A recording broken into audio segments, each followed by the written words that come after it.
आप लोग अवगत हैं कि 17 तारीख को चंदन मिश्रा के हॉस्पिटल में गोली मारकर हत्या कर दी गई थी और इसमें जो शूटर्स थे वो अलग अलग जगहों पर भाग गए थे।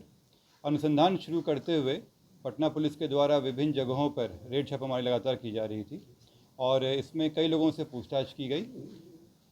इसमें जब टीम को भेजा गया अलग जगहों पर तो जो इसमें मेन शूटर थे तौसीफ़, उनको कलकत्ता में घेरा गया। कलकत्ता पुलिस, कलकत्ता एसटीएफ के द्वारा बहुत ही सराहनीय सहयोग दिया गया हम लोगों को और उस सहयोग के बदौलत ही तौसीफ़ की गिरफ्तारी कलकत्ता से हो पाई है।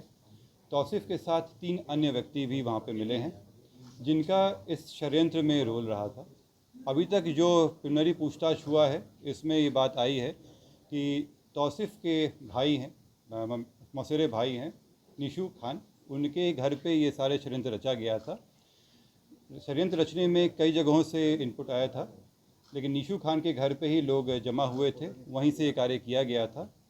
निशू खान के अलावा जो 2 व्यक्ति और पकड़ाए हैं ये उनके सहयोगी रहे हैं और उसमें उनके भागने में सहयोग किया गया था। तौसीफ़ खान पूर्व में भी अपराधी रहे हैं, इन पे पूर्व में NDPS, arms act, attempt to murder का केस रह चुका है। निशू खान के ऊपर भी रंगदारी और आर्म्स एक्ट के केस पहले भी रह चुके हैं। इसमें बाकी जो 2 लोग हैं, 2 लोगों के बारे में आपराधिक इतिहास हम लोग निकलवा रहे हैं। इन चारों को कलकत्ता में पकड़ा गया है। कलकत्ता में पकड़ने के बाद इसमें विधिवत इनका ट्रांजिट रिमांड के लिए अप्लाई किया गया है। ट्रांजिट रिमांड लेकर इनको यहाँ लाया जाएगा और फर्दर पूछताछ किया जाएगा। इसमें मैं फिर से पटना पुलिस के तरफ से कलकत्ता पुलिस और कलकत्ता एसटीएफ के लिए बहुत ही शुक्रगुजार हूँ कि जिस तरह से उन्होंने सहयोग किया है इसी तरह से ये सहयोग अपेक्षित है और हम सभी जितने भी अलग अलग जगहों के पुलिस हैं एक दूसरे को सहयोग करें तो ये अपराध पे एक बड़ी चोट हम लोग कर सकते हैं। सर, इसमें निशू खान का स्टेटमेंट आया है कि वो इसमें इन्वॉल्व नहीं था और वो वहाँ था भी नहीं। निशू खान के घर पे ही ये कार्रवाई हुई थी और निशू घटना के थोड़ी देर पहले ही निशू खान ने अपनी गाड़ी से इन लोगों को लेकर भागा।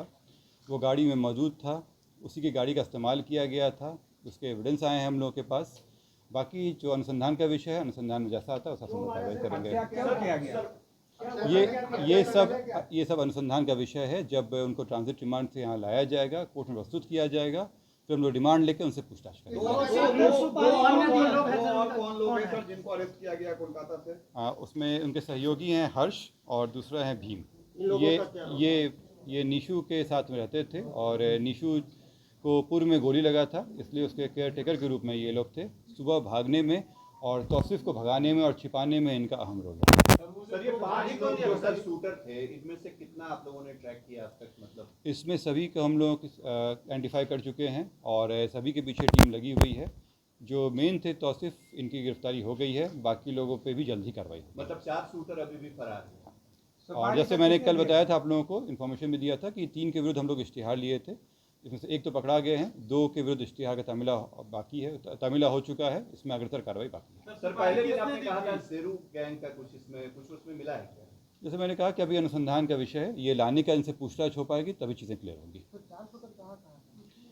ये सब अनुसंधान में अभी बताना उचित नहीं होगा, लेकिन मैं आप लोगों के सामने एक शिकायत भी रखना चाह रहा हूँ कि जिस तरह से मीडिया के द्वारा अपुष्ट खबरों को सही खबर बना के किया गया है, ये बहुत ही शर्मिंदगी की बात है। इससे हमारा अनुसंधान बाधित हुआ और हम लोग जो उसको पहले पकड़ लेते, ये इसमें डिले हुआ। ये मीडिया को भी सोचना चाहिए कि बिना पुष्टि किए हुए केवल इस होड़ में कि वो ब्रेकिंग न्यूज़ बना सकें, ये दिया गया उचित नहीं है और इस पर हम लोग एक्शन लेने वाले हैं। जिन लोगों के द्वारा भी अपुष्ट खबरें दी गई हैं उनसे एक शोकस किया जाएगा कि क्यों नहीं उनको हमारे अनुसंधान में बाधा पहुंचाने के लिए इसमें अभियुक्त बनाया जाए। और मीडिया से भी मेरी हिदायत है कि समय समय पे हम लोग और पटना पुलिस और बिहार पुलिस के द्वारा आप लोगों पे से वार्ता किया जाता है, जो भी पुष्ट खबरें होंगी वो उस पर डाले जाएंगे। अपुष्ट खबरें फैलाना ये अफवाह भी है और हमारे अनुसंधान को बाधित भी करता है। तो आप लोगों से अनुरोध भी है और आप लोगों को हिदायत भी है कि बिना पुष्टि किए हुए इसको चलाने पे कार्रवाई होगी आप लोगों के ऊपर। कितने लोगों को हिरासत में अभी भी आप लेकर रखे हैं? अब जैसे मैंने बताया कि 4 लोगों को कलकत्ता में ट्रांजिट रिमांड के लिए ले जाया गया है, कोर्ट की प्रक्रिया है। इसके अलावा बाकी लोगों से पूछताछ चल रही है। अभी इसके अलावा अन्य अरेस्टिंग अभी नहीं है। सर हत्या हुई है, हत्या का कारण हम लोग जानना चाहेंगे। आप नहीं बताएंगे और आप कहेंगे कि ये हिदायत है, मीडिया अपुष्ट चलाती है, ये तो आपत्तिजनक बात है। आप स्वयं जानते हैं इसमें कि मीडिया कई दिनों से दिखा रही थी कि कई लोग पकड़ा गए हैं। अगर वो मुझे प्रूफ दे सकते हैं उस चीज़ का तो मुझे कोई आपत्ति नहीं है, अपने शब्द वापस ले लूँगा। उसमें ये चल रहा था लेकिन कि इसकी आधिकारिक पुष्टि नहीं। अगर वो इस तरह का है उनके पास तो मुझे कोई आपत्ति नहीं है उसमें। लेकिन आप लोग जब तक पुष्टि ना हो अफवाह ना फैलाएं, क्योंकि ये काम पहले भी हो जाता है।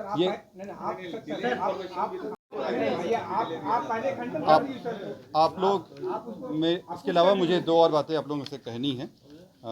कल और आज पटना पुलिस और एसटीएफ के द्वारा दो बड़ी घटनाओं को रोका गया है। इसमें लूट के साथ हथियार का इस्तेमाल का प्लानिंग था और दो बड़ी वारदात को रोका गया है। एक बेउर थाना से है और एक रामकृष्ण नगर थाना से संबंधित है। इसमें तुरंत कार्रवाई करते हुए दोनों घटनाओं को रोक लिया गया और जो अपराधी हैं वो उनका पूर्व में भी आपराधिक इतिहास रहा है, कई लूट की घटनाएं किए हैं। रामकृष्ण नगर में 3 व्यक्ति पकड़ाए हैं, सोनू कुमार, अभिषेक कुमार और विशाल कुमार। इनके पास से एक देसी पिस्टल, 2 कारतूस, साथ में चोरी का मोटरसाइकिल पकड़ाया है। ये पूर्व में भी अपराधी रहे हैं। इसके अलावा बेउर थाना से एक व्यक्ति पिंटू कुमार पकड़ाए हैं जो पूर्व में नदी थाना में लूट के केस में भी वांटेड थे। इसके अलावा ये अन्य घटनाएं भी करने जा रहे थे। इनके ऊपर पूर्व में लूट और डकैती के 4 केस दर्ज हैं। सर भुवनेश्वर से भी क्या कोई अरेस्टिंग हुई है चंदन मिश्रा के मामले? नहीं, इसमें जो अरेस्टिंग है अभी केवल इतना ही है। इसके अलावा अन्य अभी अरेस्टिंग नहीं है। सर बक्सर से एक नीलेश और बलवंत को उनके परिवार वालों का कहना है कि पुलिस ने उठाया है, क्या उनको हिरासत में लिया गया है? ऐसी कोई इन्फॉर्मेशन जो आप लोगों को मिली है वो गलत है। बलवंत और जो अन्य व्यक्ति के नाम ले रहे हैं उनके विरुद्ध बलवंत के विरुद्ध जो है इश्तिहार की कार्रवाई चल रही है। अभी तक किसी का अरेस्टिंग, इसके अलावा जो इन 4 को मैंने बताया, इनके अलावा किसी का अरेस्टिंग नहीं है। और कितने लोग शामिल हैं इसमें 5 शूटर के अलावा? 5 शूटर के अलावा 2 हम लोग जानकारी में पहले से थे, 2 और अन्य आए हैं। इसमें 9 तो सामने आ चुके हैं हमारे। इसके अलावा अन्य लोग भी हैं जिनका इसमें षड्यंत्र करने में रहा है।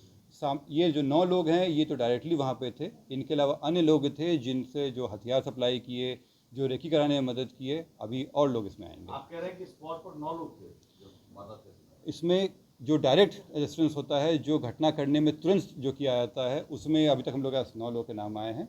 बाकी अनुसंधान का विषय है और जो बाकी लोगों का इसमें रहा है, जैसे हथियार सप्लाई करने में हो, उनको लॉजिस्टिक सप्लाई करने में हो, उन सब के अभी आना बाकी है। सर पूछताछ में क्या बताया जेल में? ये अनुसंधान का विषय है और जैसा अनुसंधान में सामने आएगा बातें बता देंगे आपको। शेरू से पूछताछ हुई है? ये हॉस्पिटल की जो बात है इस पर हम लोग जांच कर रहे हैं कि कैसे बिना रोक टोक के, बिना किसी जांच के वो अंदर चला गया। और जिस तरह से वो गया है ये क्लियर था कि पहले भी वो वहाँ पर जाता था।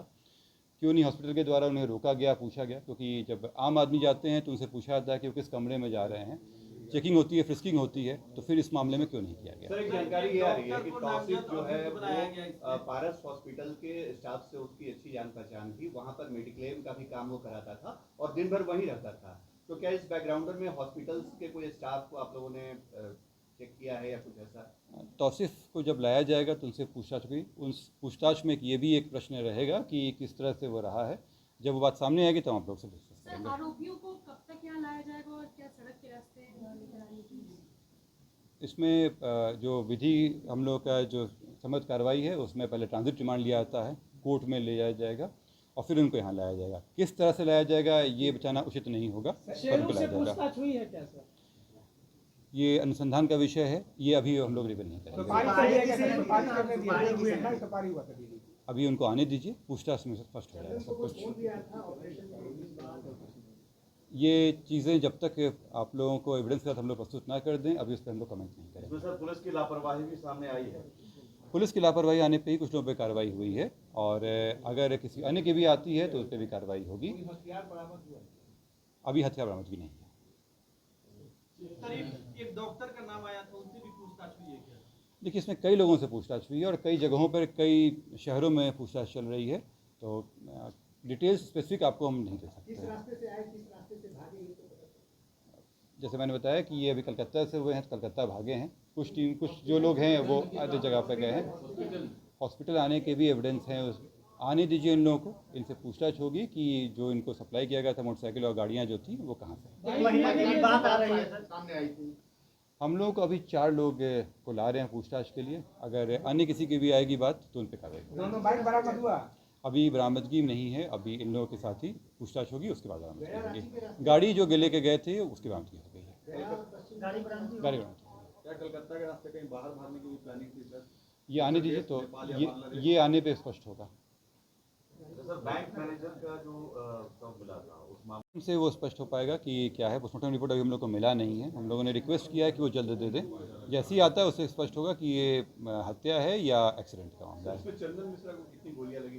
पीएम रिपोर्ट आई है। ये अभी पीएम रिपोर्ट हम लोगों को नहीं प्राप्त हुई है और इसलिए अभी इस पर हम कमेंट नहीं कर पाएंगे। कितना खोखा बरामद हुआ है? ये इन्वेस्टिगेशन का पार्ट है, अभी इसको हम लोग आपको डिटेल्स नहीं देंगे।